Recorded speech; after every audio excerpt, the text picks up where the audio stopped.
అలాగే అంటే దాని తర్వాత ప్రధాన తర్వాత కాంగ్రెస్ పెద్దలతో చర్చించబోతున్నారు. అలాగే సార్వత్రిక ఎన్నికల అంశానికి సంబంధించి ముఖ్యంగా ఇక్కడ ఇంకొకటి వినిపిస్తుంది ఏంటంటే ఏపీకి సంబంధించి, ఎందుకంటే రానున్న ఎలక్షన్స్ ఉన్నాయి ఏపీలో. ఈ నేపథ్యంలో కాంగ్రెస్కి సంబంధించి ఎన్నికల ఇన్ఛార్జిగా షర్మిలను పెట్టే యోచనలో ఉన్నారంటూ కూడా ఒక అంశం అయితే వినిపిస్తూ ఉంటుంది.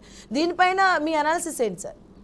అంటే ఇప్పుడు ఆంధ్రాలో వాళ్ళు అంటే ఆ రాష్ట్రంలో అయితే గెలవడము చాలా కష్టం. భారతీయ జనతా పార్టీకి అక్కడ ఫుట్ హోల్డ్ లేదు. తర్వాత ప్రజల్లో కూడా పెద్దగా దానికి మద్దతు లేదు. కనుక మీరు ఆంధ్ర ప్రాంతము పర్యటిస్తే ఎక్కడ కూడా భారతీయ జనతా పార్టీకి వాళ్ళు ఇప్పుడు తెలుగుదేశం పార్టీ తర్వాత ఈ పవన్ కళ్యాణ్ గ్రూప్తో ఒకవేళ అలయన్స్ పెట్టుకుంటే ఈ మధ్యన చంద్రబాబు నాయుడు గారికి కొంత రెస్పాన్సు, ఆయన లోకేష్ ఏదో తిరిగాడు, కొంత రెస్పాన్స్ వచ్చింది. కానీ పవన్ కళ్యాణ్కి వచ్చేటువంటి స్పందన ఏదైతుందో అది నేను మొదటి నుంచి ఒకటి చెప్తాను. అంటే సినిమా యాక్టర్స్కి వాళ్ళని చూడడానికి వాళ్ళని వినడానికి వచ్చే జనం ఎవరైతున్నారో ఈ యూత్ ఉంటారు సాధారణంగా. ఆ యూత్ వస్తారు, కానీ వాళ్ళకి ఎన్నికల రాజకీయాలు తర్వాత ఈ రాజకీయాల్లో జరిగేటువంటి ఆ డైనమిక్స్ ఏవైతున్నాయో చాలామంది యూత్కి అర్థం కాదు. ఈ యూత్ అసలు ఇన్ఫార్మ్డ్ యూత్ కాదు.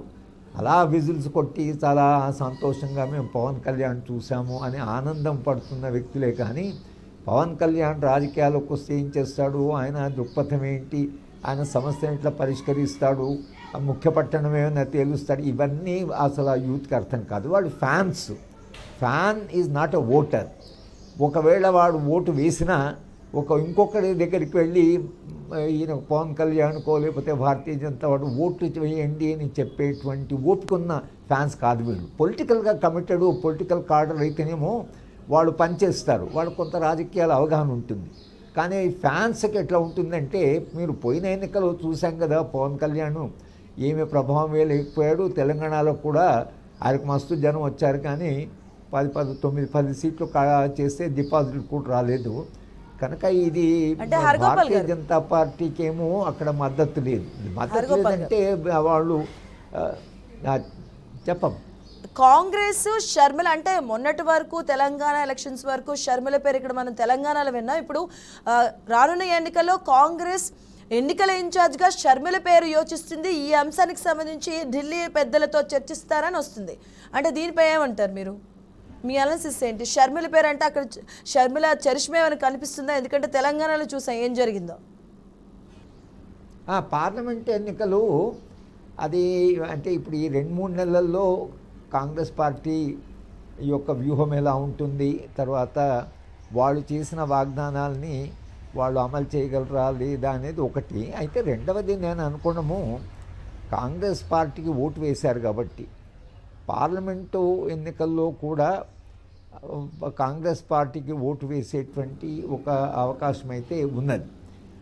కానీ భారతీయ జనతా పార్టీ నరేంద్ర మోడీని ప్రధానమంత్రిగా ప్రొజెక్ట్ చేస్తారు. ఎన్నికలు ప్రారంభమైన తర్వాత ప్రజలు ఒకవేళ మీ ప్రధానమంత్రి ఎవరు అనే ప్రశ్న చేసి ఈ మీడియా ప్రచారము తర్వాత చాలా ప్రచారం జరిగింది కదా మోడీకి. ఈ ప్రచార ప్రభావం అయితే కొంత ఉంది. అంటే మనకు అసెంబ్లీ ఎన్నికల్లో అది ప్రభావం లేదు, కానీ పార్లమెంట్ ఎన్నికలకు వచ్చేవరకు కేంద్ర ప్రభుత్వం కాబట్టి ప్రధానమంత్రి ఎవరు అనేటువంటి కూడా ఒక సెక్షన్, ఒక మధ్య తరగతి వాళ్లకు ఈ ప్రశ్న ఉంటుంది. అప్పుడు ఈ ఇండియా అలయన్స్ అనే వాళ్ళు మళ్ళీ ఇప్పుడు కలుస్తామంటున్నారు. కలిసిన తర్వాత ప్రధానమంత్రి క్యాండిడేట్ను ఒప్పుకుంటా అంటే ఒక అభ్యర్థిని అంగీకరిస్తారా లేదని అది కొంచెం అనుమానమే.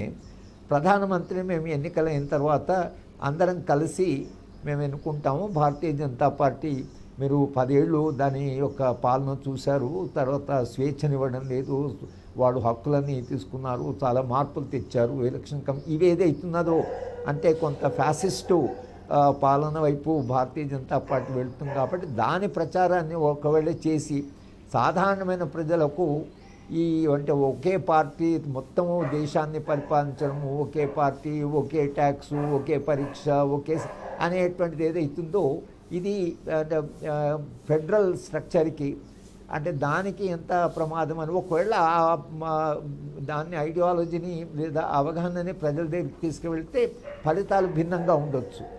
కానీ ఒక్కొక్కసారి ప్రధానమంత్రి క్యాండిడేట్ చూసి కూడా ఓట్లు వేసే అవకాశం ఉంది కనుక మనం ఇంకొక నెల మనం ఎదురు చూస్తే ప్రజాభిప్రాయం ఎట్లా ఫామ్ అవుతుందో చూస్తే కానీ ఇక్కడ కాంగ్రెస్ పార్టీ గెలిచింది కాబట్టి పార్లమెంటు కూడా వాళ్ళు కాంగ్రెస్ పార్టీకే ఓట్లు వేస్తారా, వేసే అవకాశం ఉంది. కానీ ప్రచారం ఎలా జరుగుతుంది, భారతీయ జనతా పార్టీ ఎలాంటి ప్రచారాన్ని వాళ్ళు కూడా మేము మొత్తం గెలుస్తాం స్వీప్ అనడం లేదు. ఒక 10 సీట్లు పోయిన పార్లమెంట్ ఎన్నికల్లో 4 గెలిచారు. ఈసారి కొంత కాస్త మహబూబ్ నగర్ కాస్త ఈ మధ్యన ఈ అసెంబ్లీ ఎన్నికల్లో వాళ్ళకు 1,00,000 ఓట్లు ఎక్కడైతే పడ్డాయో అక్కడ చాలా ప్రయత్నం చేస్తే గెలవచ్చు అని అనుకుంటున్నారు. అంటే మేము మొత్తంగా స్వీప్ చేస్తాము అంతటా గెలుస్తామని అనడం లేదు భారతీయ జనతా పార్టీ. ఒక 10 సీట్లలో మేము ప్రయత్నం చేస్తామని అంటున్నారు. అది మనము కొంత ఇంకా కొంచెము వెయిట్ చేస్తే కానీ ఇంకా ఒక స్పష్టంగా మనం విశ్లేషించే అవకాశం ఉండదు.